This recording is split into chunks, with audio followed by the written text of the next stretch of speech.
আগের বার ট্রিপ থেকে ফেরার সময় মানে পঞ্চলিঙ্গেশ্বর ট্রিপ থেকে ফেরার সময় যে ভুলটা করেছিলাম সেটা এবার আর করবো না। কেন যার হাতে বাইকের কাজ হয় তার হাতে করানোই বেটার।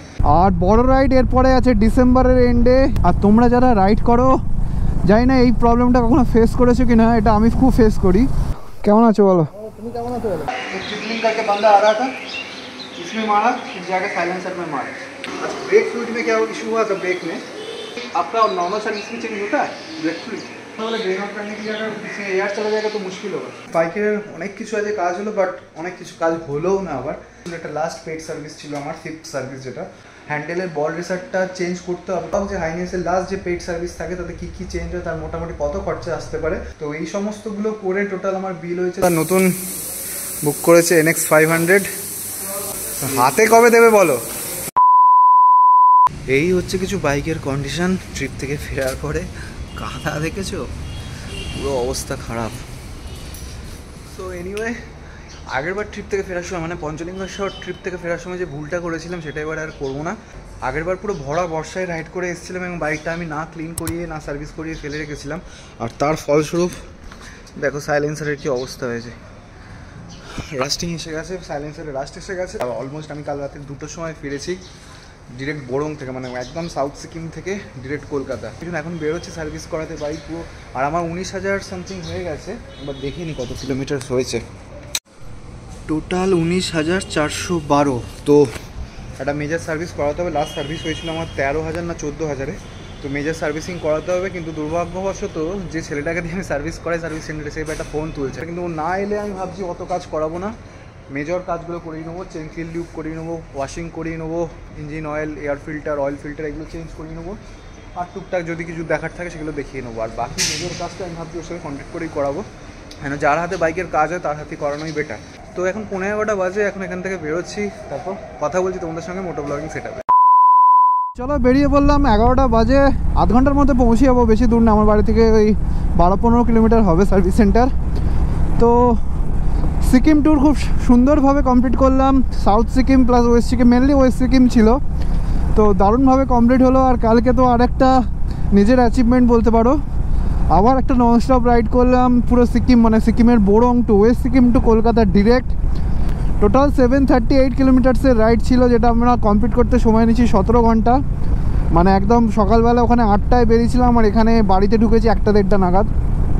তো 17 ঘন্টা সময় লেগেছে টোটাল, উইথ ব্রেকস অবভিয়াসলি, না আরও কম সময় লাগতো। ব্রেকস তো নিয়েছি, আমরা লাঞ্চ করতে দাঁড়িয়েছি, ব্রেকফাস্ট করতে দাঁড়িয়েছি, রিফ্রেশমেন্টের জন্য দাঁড়িয়েছি। তো একটা দারুণ ট্রিপ করে এলাম পাহাড়ে। সামনের ট্রিপ বলতে তোমাদের বলে দিই, বড় রাইড এরপরে আছে ডিসেম্বরের এন্ডে, ইয়ার এন্ডে।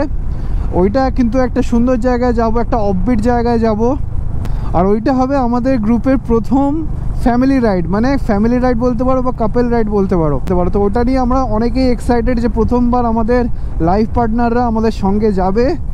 কারণ এটাও দরকার, আমরা শুধু ছেলেরা এদিক ওদিক ঘুরে বেড়াবো সেটা তো হয় না, লাইফ পার্টনারদেরও নিয়ে যেতে হবে, তাদেরও সমান অধিকার আছে ঘুরে বেড়ানোর।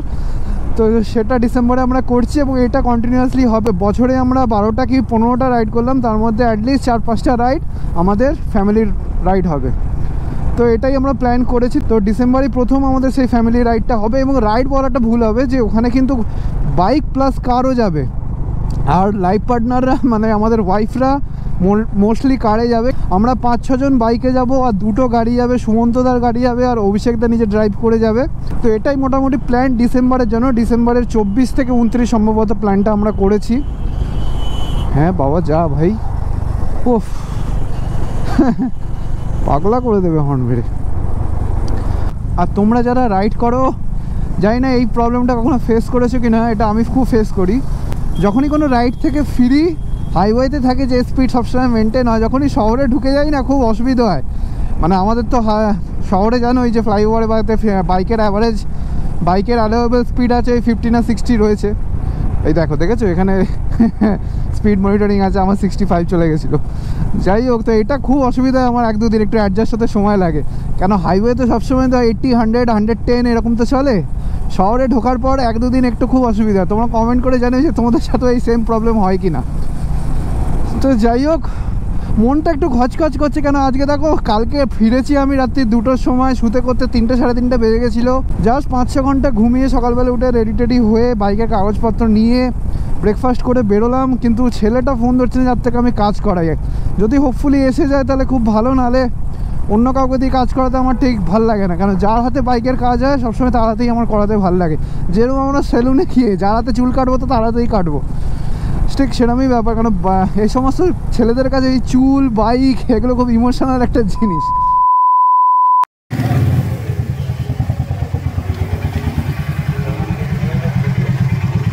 কেমন আছো বলো? তুমি কেমন আছো বলো? রানা এসছে? না না নেই, আমার ছুটিতে আছে। এই রে, ওই জন্যই ফোন ধরছে। আমি ওকে ফোন করেছিলাম। আরে আমার তো 19,000 হয়ে গেছে না, আমার মেজর সার্ভিস করানোর ছিল। দেখা যাক। আর বলো কি খবর? লাগিয়েছো, আমি এটা কিনে রিটার্ন করে দিলাম। কেন? আমার এইটা দেয় না, এই যে সাইডেরটা, সাইড মাউন্টটা দেয়, আমার এখানে মাউন্টটা দিয়েছে। এখানে মাউন্টটা দিলে তো পুরো এটা দিয়ে ব্লক হয়ে যাবে। গোপ্রো কিনেছো? না গোপ্রো কিনিনি, গোপ্রো আছে আমার একটা বন্ধু, রোডটা নিয়ে যাবো।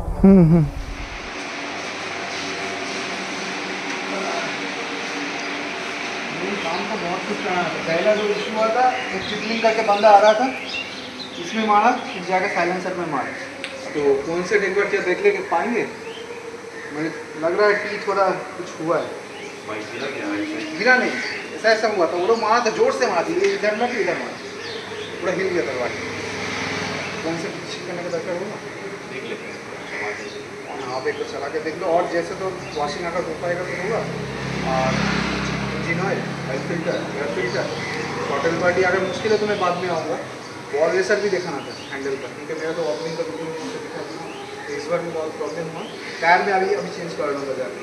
और आपका अच्छा ब्रेक फ्लूइड में क्या इशू हुआ था? ब्रेक में अभी तो सही है ना, ये जब खींच रहा था ना, अंदर से कंस्ट्रक्शन पूरा आवाज़ आ रहा था, ये पूरा पीछे चला गया।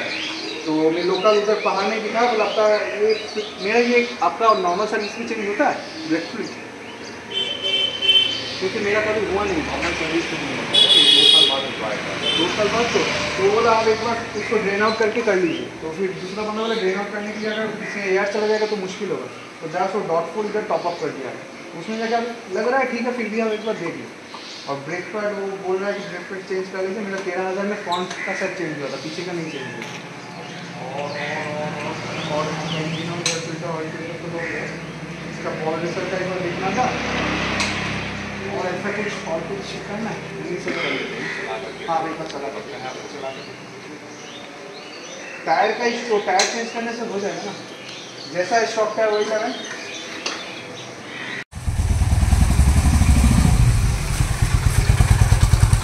সো বাইকের কাজ তো হয়ে গেছে, সার্ভিস ডান, বাট দেখো বৃষ্টি আরম্ভ হয়ে গেছে, তো ওই জন্য বেরোতে পারছি না।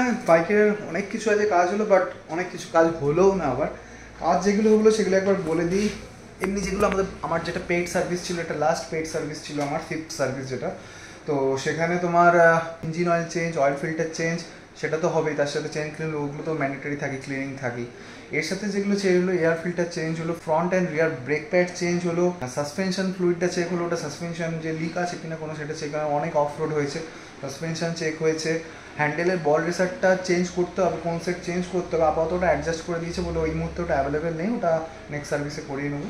তো ওইটা মেজর যেটা আমার হ্যান্ডেলের ইস্যু ছিল, যেটা আমি নেক্সট সার্ভিসে করাবো, ওটার জন্য বাইকটা রেখে যেতে হবে বললো।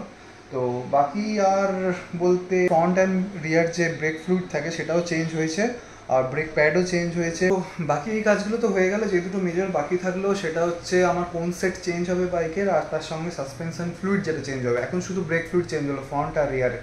তো এই সমস্তগুলো করে টোটাল আমার বিল হয়েছে 2605 টাকা। আমার যেহেতু এএমসি করা ছিল কিছু কিছু ডিসকাউন্ট হয়েছে, তো বেশ একটা মেজর সার্ভিস হলো, বাট মাত্র 2600 টাকায় হয়ে গেল। সো তোমরা হট করে ভাবছো যে আমার চশমাটা চেঞ্জ হয়ে গেলে কী করে। তো এই ব্লগটা আমি শ্যুট করছি 1 সপ্তাহ পরে। এখন আগের রোববার আমরা গেছিলাম সার্ভিস সেন্টারে, আর এই রোববার চলে এসেছি আগে টায়ার পাল্টাতে, বলছিলাম আমি টায়ার চেঞ্জ করতে হবে।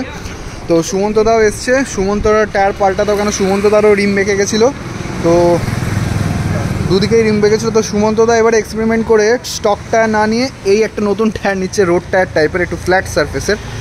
এটা কত পড়লো গো? 4000। তো আমি এই মাসে হয়তো চেঞ্জ করবো না, আমি নেক্সট মান্থে চেঞ্জ করবো না, এই মাসে অনেক খরচাপাতি হয়ে গেছে।